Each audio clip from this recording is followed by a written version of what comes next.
of Movement Monday with Addie, presented by the United States Twirling Association. This week I'm going to teach you a couple body movements that will be incorporated into the second part of our dance twirl series that we began last week. So let's get moving. And today I want to start by discussing 3 body movements and 1 twirling movement that you should know before we start the dance twirl section. The first body movement that you should know is an arabesque. So I'm going to start today with my left leg forward and turned out, my right leg back in B+.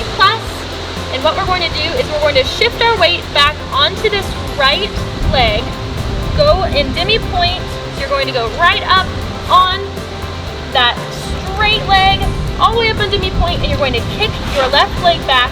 It's going to be straight all the way as high as you can get it. Be sure not to drop your chest. Keep your chest up nice and square. You're going to reach up with your right arm. Your left arm is going to go back.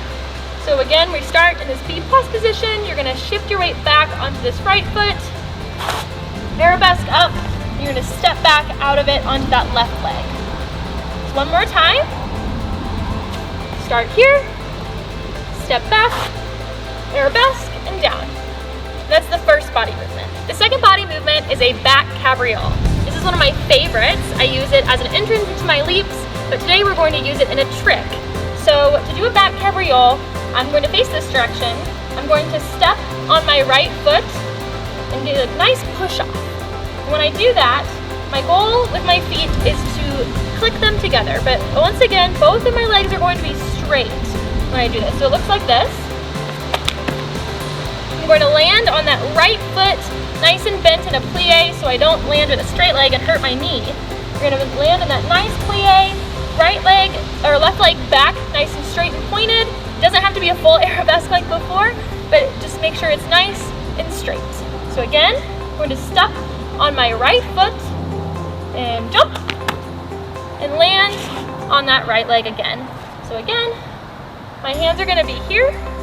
Later on we'll discuss what you're doing with the baton, but for now let's just hold our arms nice in here, and step, back cabriole.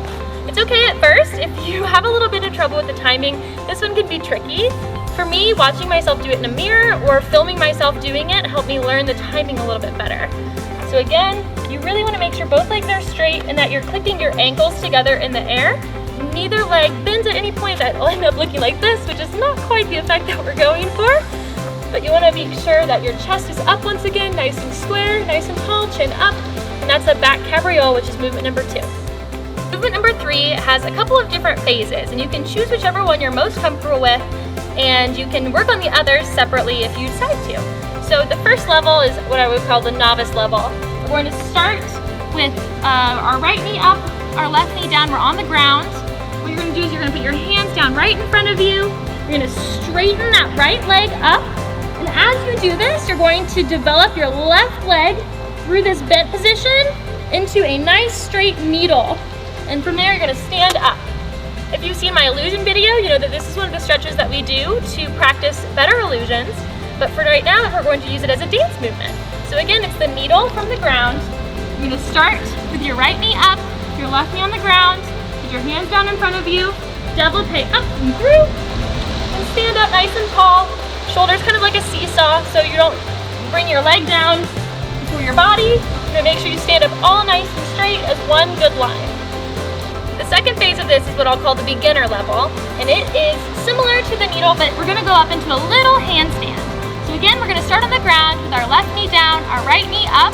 You're going to put your hands on the ground here, and you're going to do the same thing where you develop into this needle position, but as you do it, you're going to give a little push with that bottom right leg and push yourself into a little tilt handstand. So you're going to be in the splits. Both toes are going to be nice and pointed. It's going to be a picture-perfect moment. Someone could snap a picture and you'd be at a beautiful split in the air. And you'll come down and stand up. So again, it looks like this. You put your hands down on the ground and handstand and up. The next is the third phase. I'm going to call it the intermediate level, but I will admit that this one is a little bit trickier than what I would say is intermediate. But I definitely think it's a trick worth practicing and building the strength up for.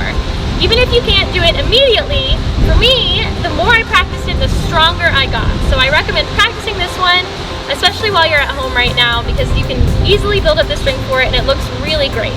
So this one is what I call a press-up handstand. And to do this, we're going to start on the ground, both knees down.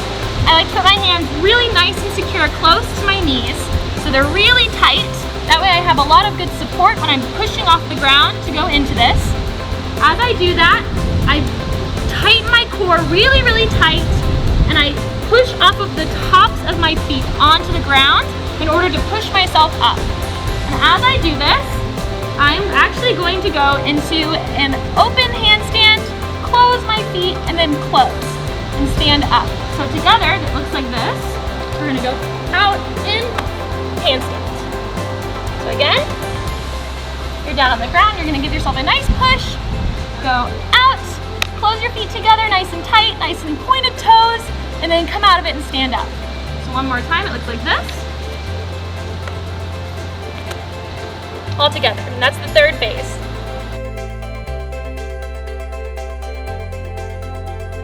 The fourth phase of the third movement goes even a step beyond by incorporating a walkover.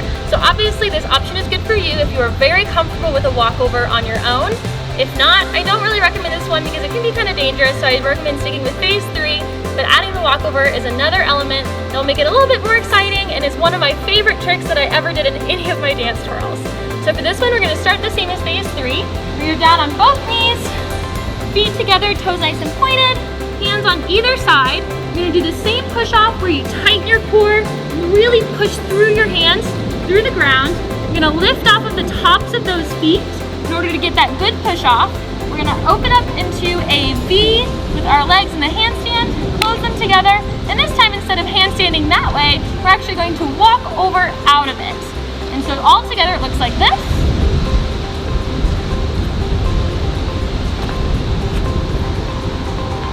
And that is how you do a press-up walkover. So one more time, it looks like this all together.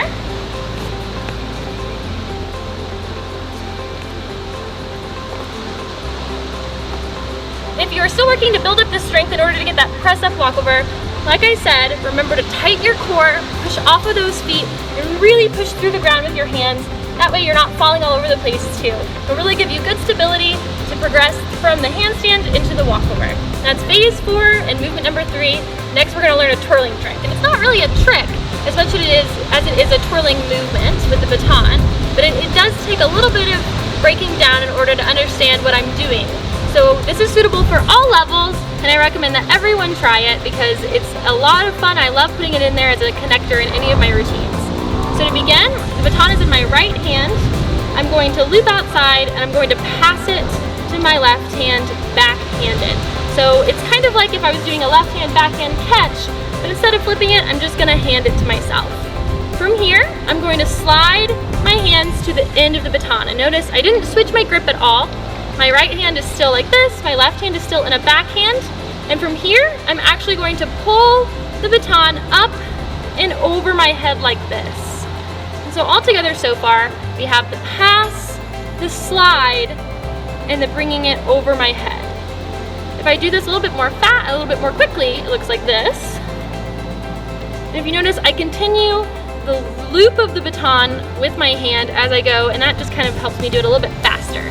So as I do this, I'm going to pass it, I'm going to continue the baton up and over, slide it to the end, and bring it behind my head. The next thing we're going to do is I'm actually going to straighten my right arm and bend my left arm. So I'll turn around to show you this. I'm going to go like this. So I switched my grip right here, if you notice, from this backhand to going around the end of the baton, switching grip to go here, and I just straighten this arm. So the same thing kind of happens with this right arm. It's not a total grip change, but I am going to go from this, wrap my hand around the ball of the baton, grab it, and pull it up. So all together it looks like this. I'm going to pass, bring it up and over my head, and then switch and straighten my right arm. From the back it looks like this.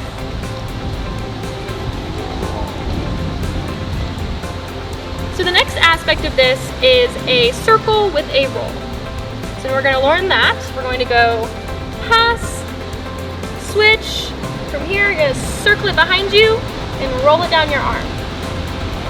With the loop and the roll down, once again, so you go from hand and over, switch your grip, straighten.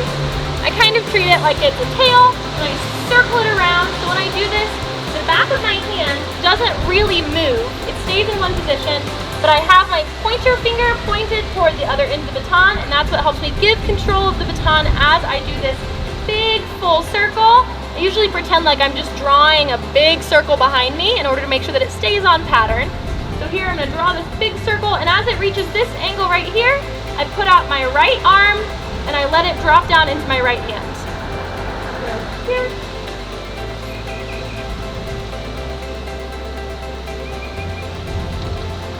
If you want to make it a little bit easier and take out the arm roll part of it, you can simply go from here, circle, and grab it right here behind your right shoulder in a pass. So once again, that one looks like this. Circle, pass. Together, the whole hand movement with the roll looks like this.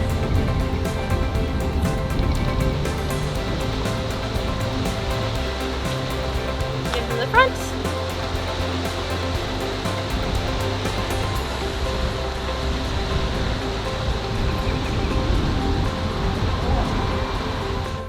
I hope you enjoyed learning a couple new movements that we will be incorporating into our dance twirl series next week.